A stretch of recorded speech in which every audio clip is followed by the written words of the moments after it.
Olá pessoal, tudo bem? Como é que vocês estão? Agora a gente vai gravar mais uma videoaula, né? Para ajudar vocês na avaliação que vem por aí, né? Avaliação bem tranquilinha. Essa videoaula fala de decomposição em fatores primos, ou seja, fatoração, né? Como você fatorar um número, a gente vai ensinar, ou pelo menos vai relembrar vocês aqui como fatorar um número qualquer, escrevê-lo como produto de fatores primos, como multiplicação de fatores primos. Vamos à aula? Então vamos lá. Então temos aí a decomposição em fatores primos. Por que é possível você decompor um número em fatores primos? Por que é possível? É possível pela seguinte razão. Existe um teorema chamado Teorema Fundamental da Aritmética. Ele diz o seguinte, ó,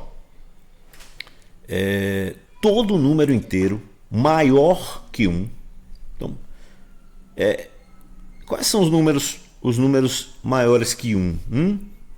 Quais são os números maiores que 1? O 2 é maior que 1? O 0 é? Não, né? O 0 não é maior que 1. O 1 é maior que 1? Não, o 1 é igual a 1. Então, os números inteiros maiores que 1, ó. 2, 3, 4, 5, 6, vamos escrever mais aqui, 7, 8, 9, 10, 11. Vamos parar no 11 aqui, mas a gente sabe que existem infinitos números inteiros maiores que 1, né? E o teorema diz assim, ó, Teorema Fundamental da Aritmética, ou Teorema da Fatoração Única, ou Teorema da Fatoração Prima. Ele afirma que todo inteiro maior que 1 é primo ou pode ser representado exclusivamente como um produto de números primos. Em outras palavras, o teorema garante que ou o número é primo ou o número pode ser escrito como multiplicação de números primos. Então, por exemplo, vamos voltar aqui aos nossos exemplos aqui. O 2. 2 é primo. Tranquilo? 2 é primo. É o único primo par. 3. O 3 é primo. 4. O 4 não é primo. O 4 é composto. Mas se eu usar números primos para fazer uma multiplicação que resulte no número 4, quais os números que eu posso usar? O 2, né? Ó, 2 vezes 2. 2 vezes 2 não dá 4? O 5 é primo. O 6 não é primo, é composto, mas eu posso escrever também como multiplicação de números primos. Ó. 2 vezes 3. O 2 é primo, o 3 é primo. 2 vezes 3 dá 6. Então, eu posso escrever o 6 dessa forma, como multiplicação de números primos. O 7.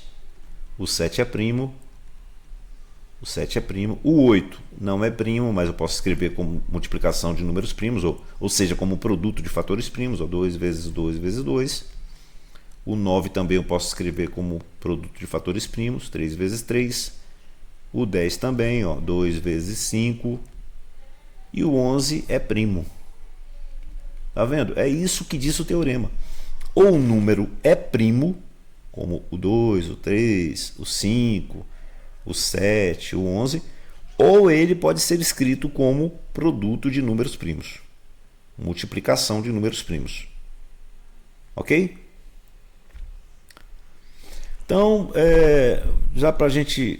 Quando o número é pequeno, é fácil, né? Eu converso, sempre falo com meus alunos, quando o número é pequeno, é fácil você encontrar fatores primos que multiplicados vai dar esse número. Bom, tranquilo, né? Tranquilo. Então, ou o número é primo, ou o número pode ser escrito de forma única como produto de fatores primos. Agora, interessante, né? Quando o número é pequeno é fácil. Você olha para o 6, por exemplo. 2 vezes 3 dá 6. O 10. 2 vezes 5 dá 10. E quando o número é grande? Quando o número é grande, aí a coisa muda de figura, né? A gente tem que usar um algoritmo, né? Para a gente encontrar os primos que multiplicados vão resultar naquele número. Vamos ver isso agora? Então vamos lá. Vamos com um exemplo aqui, ó. Decomponha os números 50, 64 e 100. Então o algoritmo é esse, ó. Você coloca o 50 aqui, passa o tração, ó. Ok? E aí você vai fazer o quê? Você vai dividindo esse 50 por números primos. Quem são os números primos?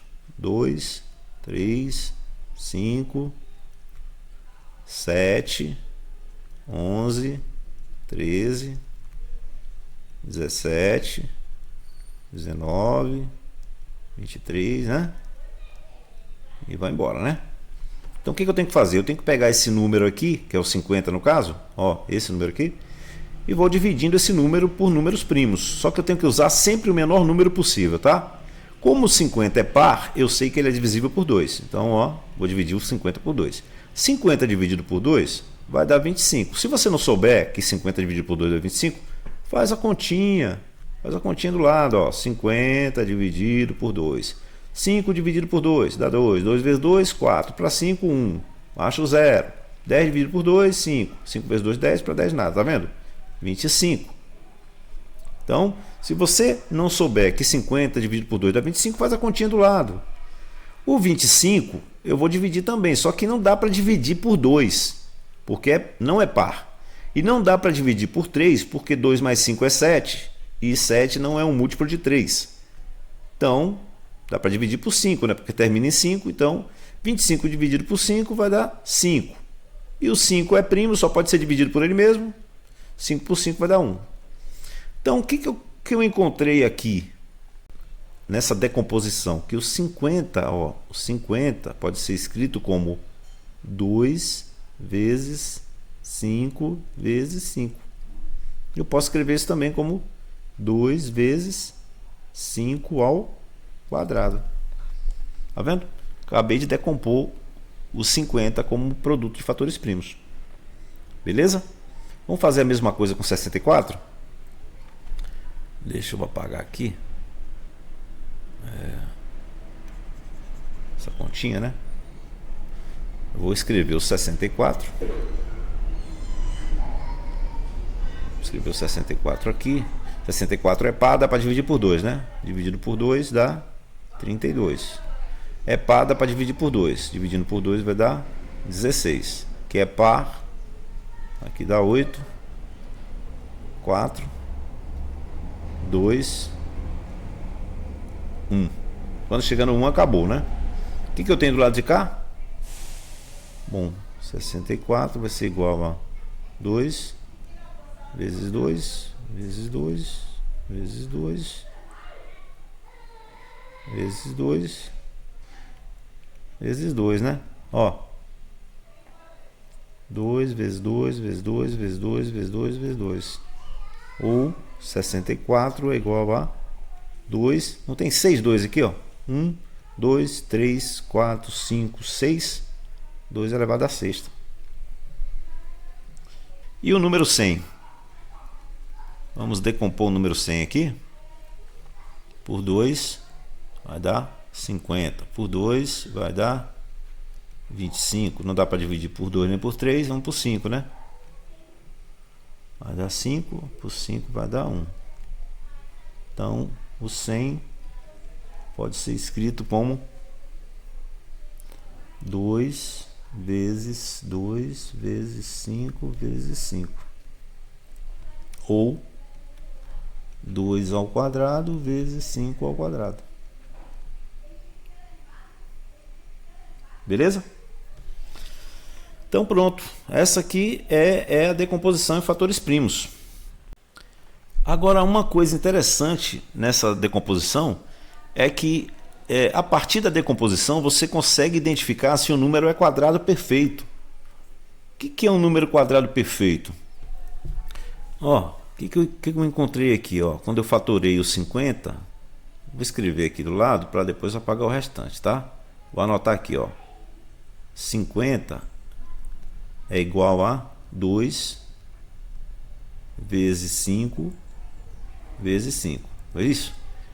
O 64, 2 vezes 2 vezes 2 vezes 2 vezes 2 vezes 2. E o 100, deixa eu apagar isso aqui.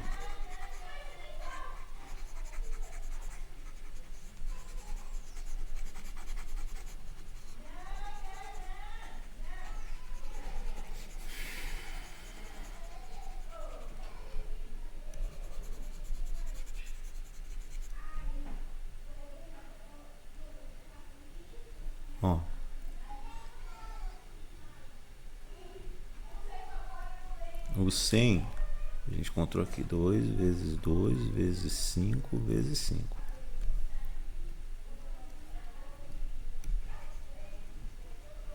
Então, a coisa interessante de você decompor também um número é que você consegue identificar um quadrado perfeito. Vocês lembram dos quadrados perfeitos? Quem são os quadrados perfeitos, pessoal?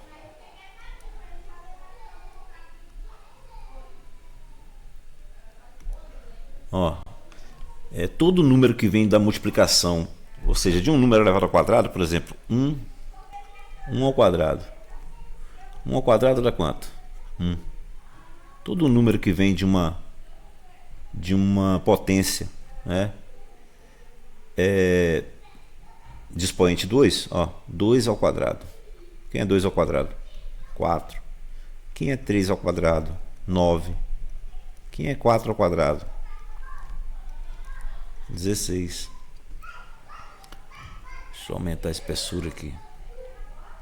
Então, ó, esses números aqui, ó, 1, 4, 9, ó, esse 1, esse 4, esse 9, esse 16, são números quadrados perfeitos. Quem é o próximo? O próximo é o 25, né? 5 vezes 5, ó, 5 ao quadrado, ó, dá 25, tá vendo? Então esses são quadrados perfeitos. E aqui, ó, interessante. Pela decomposição, eu consigo identificar se o número é quadrado perfeito ou não. O que eu vou olhar na decomposição? Eu vou olhar na decomposição se ele tem quantidade par de fatores. Por exemplo, ó, quantos fatores 2 eu tenho aqui? Eu tenho um fator 2, né? Então esse número aqui não pode ser quadrado perfeito. Eu teria que ter fatores pares, quantidades pares de fatores. Então eu teria que ter pelo menos 2, 2 ou 4, 2. Então eu tenho uma quantidade aqui igual a 1, ó, 1 fator 2. Eu tenho 2 fatores 5, beleza, mas esse fator 2 aqui, esse único fator 2, atrapalha a minha vida. Então esse número 50 não é quadrado perfeito por conta disso. Já esse aqui, ó, o 64, é um quadrado perfeito. O 64 é um quadrado perfeito, por quê?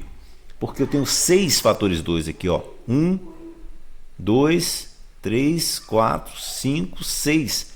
Eu tenho 6 fatores 2. Então, eu tenho um número par de fatores. 6 é par. Então, eu tenho um número par de fatores, uma quantidade par de fatores 2. Então, esse número 64 é um quadrado perfeito. Ó. Esse 64 é um quadrado perfeito. E esse 100 também é quadrado perfeito. Por quê? Porque, cadê o 5? Sumiu dali?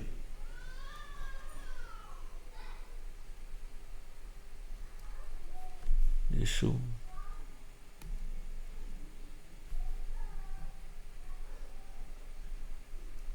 colocar o 5 aqui, ó.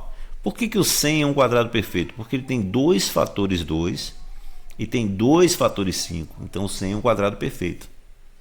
Tranquilo? Na próxima aula a gente vai ver que dá para tirar a raiz e a raiz vai ser exata, né? A raiz quadrada de um número quadrado perfeito tem que ser exata, né? Não é isso? Na próxima aula a gente vai ver isso. Um abraço.